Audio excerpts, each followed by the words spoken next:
Hello there, only one Kenobi here. Only one. Gives me great pleasure to bring you this today. Oh, Slave One. So this came yesterday. No, it didn't. It came today. So if you're new to my channel, I'm going through a bit of a change in my life with my collecting. I've got a brand new collection room with the entire Skywalker saga. I've got all my vehicles. This is currently on the floor now. They're going to be put on some sort of shelving or whatever soon in the fullness of time. This has come to, it's fantastic. You know, didn't have a Slave One. This is the first time I've got a decent one. So basically I want to address something right from the get-go. A lot of people people were grizzling and complaining that the value of this was too high. It was too expensive. Well, you know, I beg to differ. If you compare the price of the previous vintage collection, Slave One, which was, you know, they're asking over the odds on the secondary market, you know. Everything is overpriced because we live in a scalper's paradise. This is back to retail value of, what is it, £140? I'd sooner pay that than like 300 or whatever, double the price of the previous one. The first thing I want to say as well is I'm well impressed with the paint job of this. I've never really been, although I love the Slave One, I've never really wanted to invest or pay any money on this ship because I've thought that they always look too new or plastic. This doesn't. I can't comment on the other one. I've never seen it up close, but this has got on it a beautiful wash, you know, aged, fantastic, brilliant. You can do your additional customization, of course, but you know, obviously that's why I got a Millennium Falcon. I love this ship.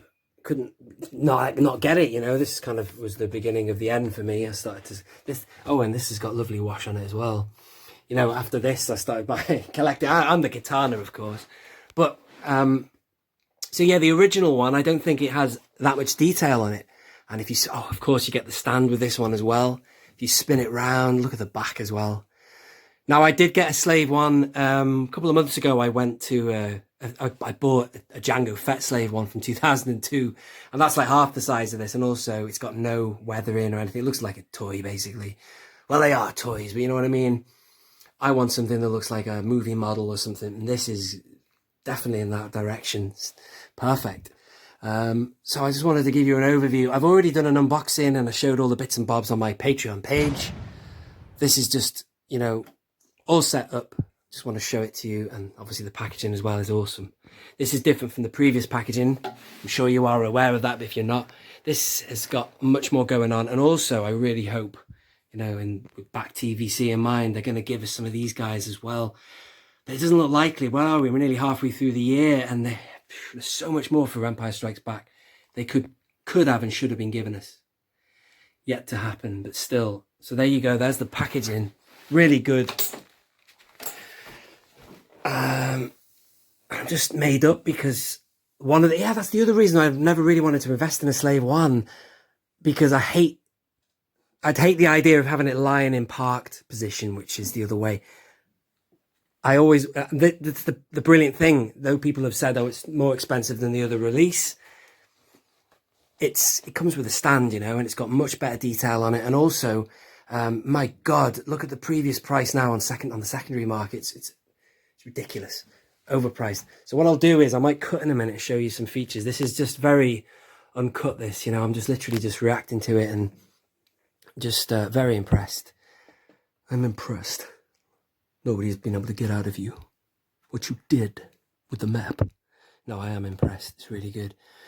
Tell you what, let's get going with it. I've fitted all the accessories on, all the bits and bobs. And then now we've got this pivot thing going on. Look, do you see that? Not nice action. Hang on. There you go.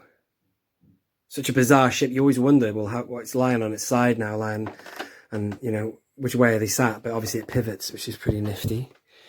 Oh yes, it's got some seismic charges. Stand by. Right there. They're really well weathered and painted or whatever. Brilliant. It just looks really good. Sorry about the lighting, it's just a little bit all over the place right now. I'm just trying to sort this room out. But I just wanted to get a review out there, you know, really good. Look at that, brilliant. So I think it was £140. expect that to be doubled in price before you know it, because this is top end of the market, original trilogy stuff. Just looks so great. Really good. I tell you what I'll do now. Lose the stand. It comes with a cargo thing, which I'll show you in a minute. And then I presume you can obviously swap that for this. This doesn't fit in the cargo holder, but obviously, as you know, put Captain Solo in the cargo hold. That's the original voice for Boba Fett. Then it got changed to put Captain Solo in the cargo hold. So it depends on what you prefer, really. I prefer the former, the original voice. Didn't have to inherit the the voice of Django, did he really? It depends on who he was hanging around with, who brought him up. So this, I thought it was magnetic. It came with it. I have this, as you can see here, and I've got that blue tacked on the back of that diorama. I just tested this. It looked like it had a magnet on it, but I couldn't get it to stick on there. So either I'm doing something wrong or it doesn't have a magnet in there. I don't know, but at least you get that with it, which is nice. That's a really good piece, that as well. Same one, pretty much, sculpted as the Han carbonite figure, whatever. Alrighty, so let's have a look inside. Just thought now, Razor Crest would be really good, wouldn't it? Bring out that next, please, Hasbro. I don't think that fits in. Anyway, there's the cargo hold there. Some more weather in here, see? It's like mint chocolate, isn't it? This always reminds me of when you're shooting at Obi-Wan. Look at that. That's brilliant. That's a good thing about Attack of the Clones. It's not very high on my favourite all-time Star Wars. I do love Attack of the Clones. But you get to see, more behind the scenes of the history of this ship and Django and Boba or Boba. And what else? Inside there is not a living area, but open this hatch here.